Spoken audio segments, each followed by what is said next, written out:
La violencia en las relaciones de pareja no siempre se ve ni se reconoce fácilmente. Muchas veces empieza con comentarios disfrazados de cuidado, control bajo la apariencia de amor o celos normalizados. De acuerdo a la Organización Mundial de la Salud, 3 de cada 10 adolescentes denuncian sufrir violencia en el noviazgo. Y en México, el 76% de adolescentes entre 15 y 17 años ha vivido violencia psicológica. Sin embargo, esto no solo afecta a mujeres. Una de cada cuatro denuncias por violencia doméstica es interpuesta por hombres.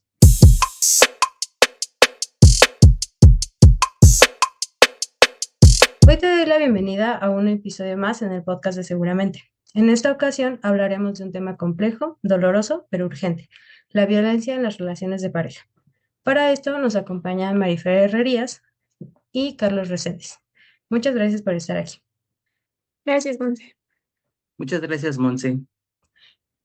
Empecemos por lo básico. ¿Cómo definirían la violencia en la pareja más allá de los golpes? Bueno, la violencia en la pareja es, es complicado de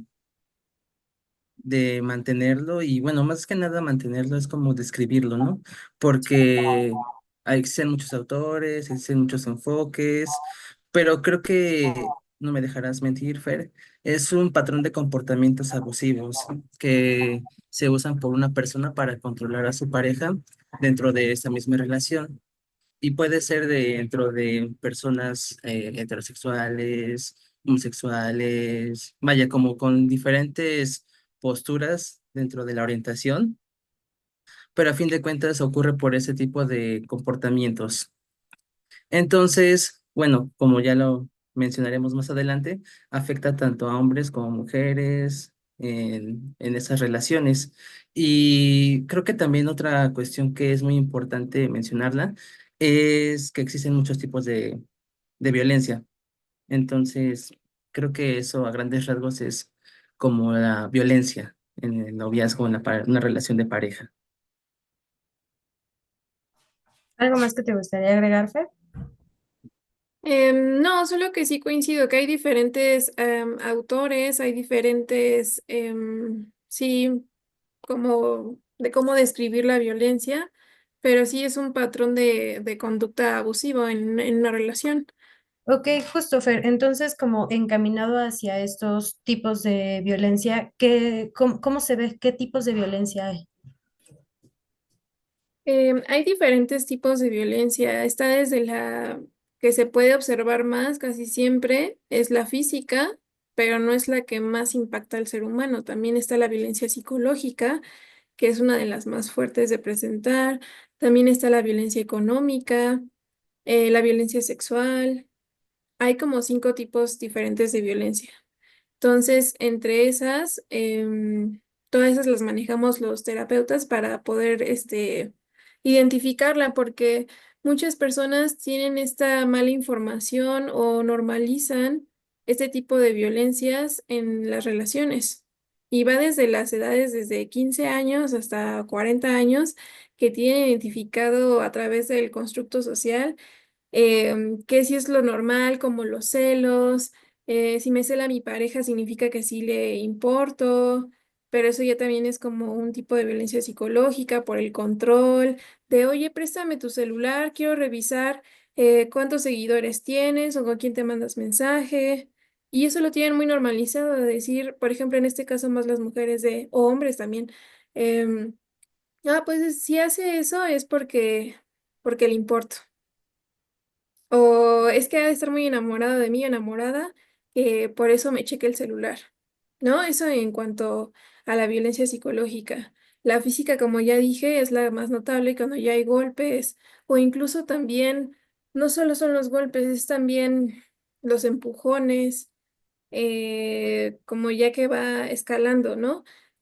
Mucho en terapia usamos el violentómetro. No sé si tú también lo uses, Carlos, el violentómetro para identificar los tipos de violencia. Claro, Fer. Eh, Agregando a lo que comentas, otro tipo de violencia que se ha visto está muy común el de la digital, que tiene que ver con las redes sociales, en el donde pues se utiliza mucho esta cuestión de manipulación, utilizar esta herramienta para chantajear. Entonces, eso se suma más a los tipos de violencia que has comentado. Y sí, creo que esto, tanto la violencia sexual, la física, la psicológica, la económica, todas impactan a su manera y creo que se juntan si existe este tipo de violencia, este tipo de relaciones de violencia en una pareja. Vaya, va a impactar demasiado y va a tener muchas consecuencias, pues que van a dificultar mucho la vida de las personas.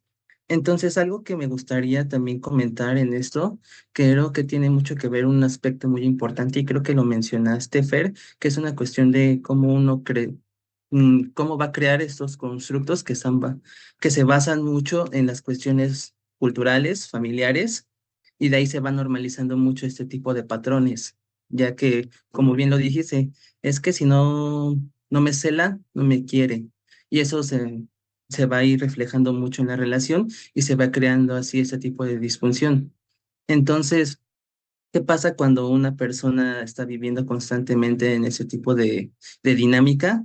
Pues va a tener muchas consecuencias psicológicas, va a tener mucha ansiedad, va a tener como problemas en cuanto a, bueno, principalmente la ansiedad, que creo que es un tipo de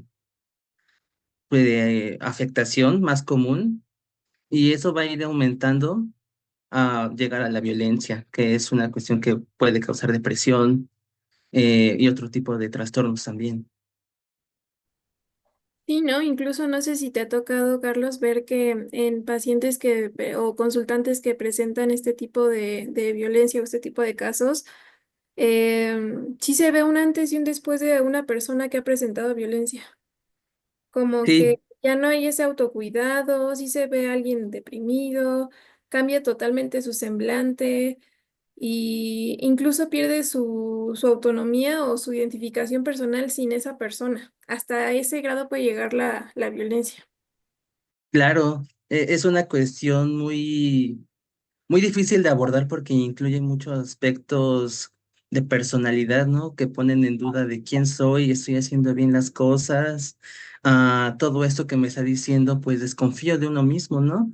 Entonces ahí es como se va aumentando ese tipo de problemas psicológicos y llegan, pues sí, a un punto en donde ya no saben qué hacer y recurren muchísimo a problemas como, no sé, de abuso de sustancias, inclusive también ponerse en riesgo en cuestiones como no considerar las consecuencias pues que está haciendo, ¿no? Y sí, coincido totalmente de que hay un antes y un después cuando una persona está viviendo violencia. Justo la siguiente pregunta iba como a si es verdad que mientras más dure la relación, más difícil es salir, porque sí me parece que hemos llegado a escuchar esto de sé que me hace daño, pero no puedo irme o no sé cómo irme. O sea, mientras más se queda uno, es más difícil salir. Yo diría que sí, porque como mencioné antes, van perdiendo esa identidad. Es como un círculo vicioso. La persona que presenta la violencia va perdiendo su identidad y, y también al perder su identidad ya no está conectada con las personas de antes. Por ejemplo, en una relación así, usualmente el que toma el control o el que está siendo violento aleja a todas las personas alrededor de la persona implicada. Entonces se queda sin red de apoyo. Y es por eso que muchas veces es muy difícil salir de una relación así porque creen que su pareja es el único que las puede salvar o los puede salvar y ya no tienen, cuentan con más personas. Entonces, esa es la parte difícil porque ya dicen, pues yo nada más tengo a mi pareja y entonces él es el único que me puede salvar o dejar de hacer ciertas cosas, pero pues ya no tengo nadie más con quien apoyarme. Entonces, Sí, ujú. ay, perdón, Fer. No, sí, sí, adelante, Carlos. Ok, ok. Sí, creo que esto que comenta Fer es muy cierto porque se crea una dependencia emocional muy fuerte en tanto una cuestión también social y una cuestión económica, ya que es importante escuchar las historias de las personas que viven violencia y cómo esta pareja se vuelve como el centro de su red de apoyo. Entonces, muchas veces se tiende a normalizar este tipo de dinámica y vaya, creo que también a pesar de que sí existe esa dependencia emocional, si escuchamos la historia de vida de las personas, pues genuinamente es la única persona con quien está, porque tal vez con su familia pues hay también violencia. Entonces es muy difícil salir dentro de una dinámica así. Y creo que un punto muy importante a mencionar aquí, que creo que no lo hemos hablado, es la cuestión del amor, porque muchas veces se crean constructos con base en sí, en el discurso del amor, de cómo por amor puedo hacer esto, por amor tengo que normalizar esto. Bueno, no lo dicen así como específicamente normalizar, pero se crea esta normalización de que uno tiene que sufrir por amor, ¿no? Para que uno pueda crecer, para que uno pueda salir adelante como pareja. Entonces es muy difícil conocer los límites que uno puede vivir o también cómo uno puede marcar esa diferencia en lo que está viviendo. Entonces, creo que muchas veces salir de esa creencia, de esa idealización en relación al amor es muy difícil porque se vuelve una base fundamental de la personalidad de una persona, porque es lo que cree, es lo que prácticamente le puede dar vida muchas veces. Entonces, cuestionar esos mitos, esas realidades, es lo que hacemos aquí en terapia, como ver qué es lo que está pasando en relación a cómo duele el amor, cómo se ha construido, cómo es una expectativa de pareja, cómo esperar. Entonces, esa es la cuestión de que cuesta para salir de una relación de pareja. Sí, José, además como que hay muchos estímulos externos, ¿no? Que te van repitiendo como el amor es esto, el amor es aquello, y pues de una u otra forma afectan la forma en la que tú vas construyendo lo que consideras, ¿no? Que es el amor. Hablando un poco de estadísticas, el INEGI reporta que el 25% de denuncias por violencia doméstica vienen de hombres. ¿Por qué sigue siendo tabú? ¿Qué formas de violencia sufren los hombres y que como sociedad solemos minimizar? Creo que en esta cuestión de la violencia hacia los hombres sigue siendo a veces un tabú porque muchas veces se crea una realidad en relación a los hombres de que es el que no tiene que sufrir, es el que tiene que tener como la batuta en la relación.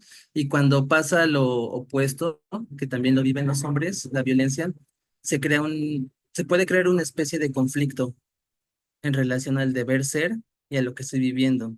Pueden existir comentarios de cómo yo puedo estar viviendo esto, yo tengo que tener como la fuerza, ¿no? Yo debería soportar. Entonces, muchas veces aquí es complicado también que una persona pueda, un hombre, mejor dicho, pueda estar como hablando, pero sí hay casos en los que pasa, pero muchas veces se crea ese discurso en relación a los hombres, ¿no? Del soportar. Y qué tipos de violencia son comunes que vivan ellos? Yo creo que podrían ser los mismos que mencioné antes. O sea, no, esto no es solamente de mujeres. Hombres y mujeres pueden presentar ese tipo de violencias, tanto económica, tanto física, tanto sexual, porque también existe la violencia sexual hacia los hombres. He tenido casos que sí me ha tocado presentar donde sí una mujer ha violentado sexualmente a un hombre siendo su pareja.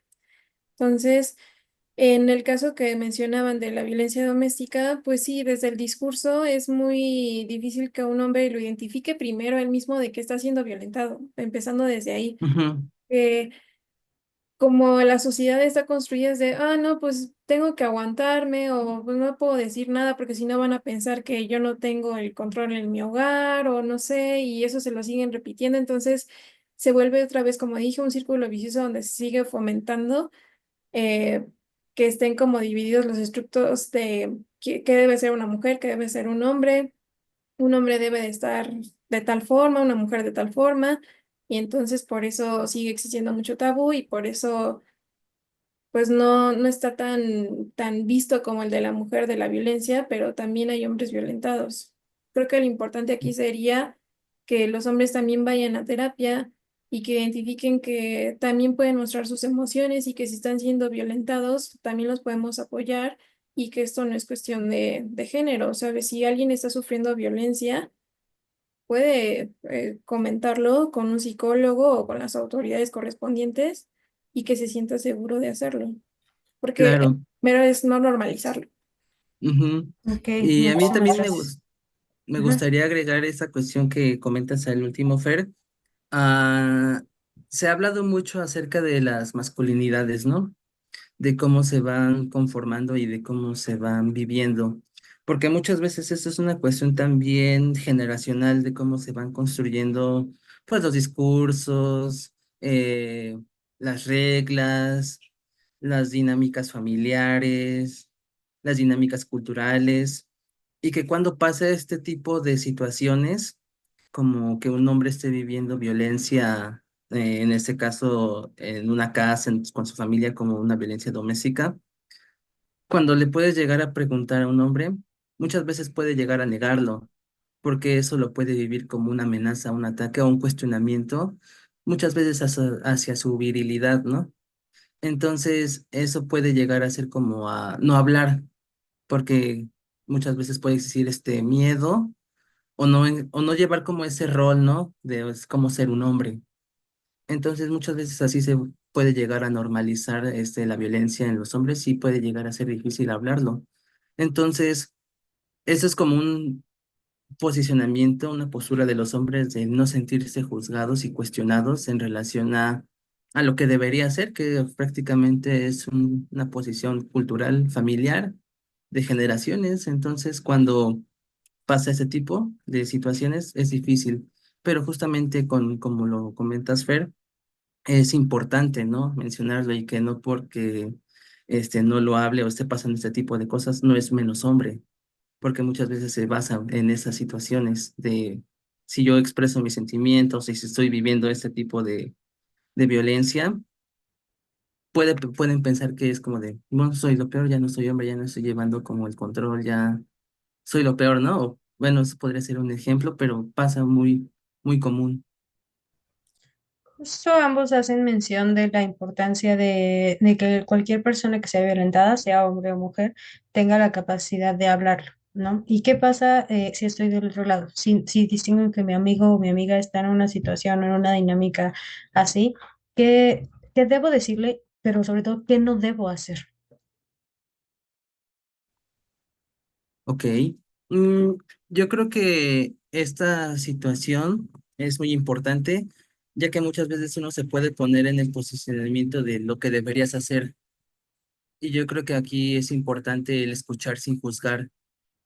Es importante conocer cómo lo viven las personas, cómo lo están experimentando, qué repercusiones está teniendo, porque muchas veces uno puede hablar pues desde su posicionamiento, desde cómo ve la vida, desde una normalización. Es importante respetar también lo que está pasando y también identificar cuáles son los recursos que tiene y cuáles son sus redes de apoyo.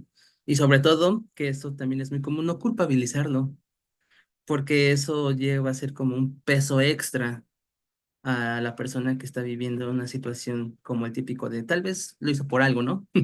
Entonces, muchas veces eso no se, en lugar de ayudar, sería como un peso extra de si está viviendo violencia y todavía hacerlo sentir culpable. Y eso pues va a tener como más peso en su cuestión de salud mental. Yo le agregaría nada más que, aparte de escuchar así como dice Carlos, a la persona en cuestión, recomendarle como algunos podcasts, que vaya a terapia Ujú. o estar ahí, saber que siente esa persona que está sufriendo esto, que tiene tu apoyo. Si tú eres la amiga en cuestión o la amiga en cuestión, que no lo vas a soltar, que te tiene también a ti, para que también eso sea parte de la ayuda. Porque luego esas personas que presentan la violencia creen que están solas o creen que nadie las va a entender. Entonces, es bueno mostrar ahí su apoyo incondicional. Eso yo creo que podría ser esa persona. Ok, chicos, muchísimas gracias. Justo ya como para darle un poco de cierre, me gustaría que que les dieran más bien a un mensaje a las personas que están siendo víctimas en este momento, de tu parte, Fer, eso. Y Charlie, me gustaría que nos compartieras como, como un mensaje hacia las familias que notan que alguno de sus integrantes está viviendo esta violencia. Bueno, creo que es importante el escuchar a cada miembro de las familias, cada miembro, niños, mamá, papá, es importante escuchar sus historias, porque dentro de esas historias se esconde mucho dolor, se puede esconder muchas, reprimir cosas y es importante hablarlas con las personas de su confianza o en ese caso, violencia, acudir con especialistas, ya que así como lo están aguantando y soportando, es importante también sacar este dolor que llevan. Entonces, así sea tanto hombre, mujer o los niños, creo que es importante tener esta orientación familiar, porque con base en esas historias que se escuchan, es importante tomar decisiones al respecto y así para que no vaya a ir creciendo los problemas, que va desde problemas psicológicos en los niños que están viendo cómo los papás están peleando, como también las parejas que cómo se va rompiendo ese amor y también esas expectativas de una familia. Entonces es importante escuchar esas historias y cómo ir reconstruyendo y tomando decisiones. Gracias, Terry. Yo nada más quisiera agregar de eso que ya es muy cliché esta frase, pero no estás solo o no estás sola. Siempre va a haber personas especialistas que te pueden apoyar. Solamente lo ideal es reconocer o dejar de normalizar esa violencia como algo romántico. Ujú. Ok, muchísimas gracias, chicos. La verdad es que sí, por algo esas frases son cliché, ¿no? Eh, Claro. Muchas gracias por acompañarnos en esta conversación. Sabemos que es un tema delicado, pero muy necesario de hablar. Em, Hablamos sobre salud mental, sobre dignidad e incluso sobre derechos básicos, ¿no? Si tú o alguien cercano está pasando por una situación así, como dijo Fer, no estás sola, no estás solo. Existen espacios seguros y profesionales. Busca la guía de alguien que pueda acompañarte a tu bienestar. Te invitamos a compartir este episodio si crees que alguien lo necesita, seguirnos en nuestras demás redes y dejarnos tus dudas en los comentarios. Hasta la próxima.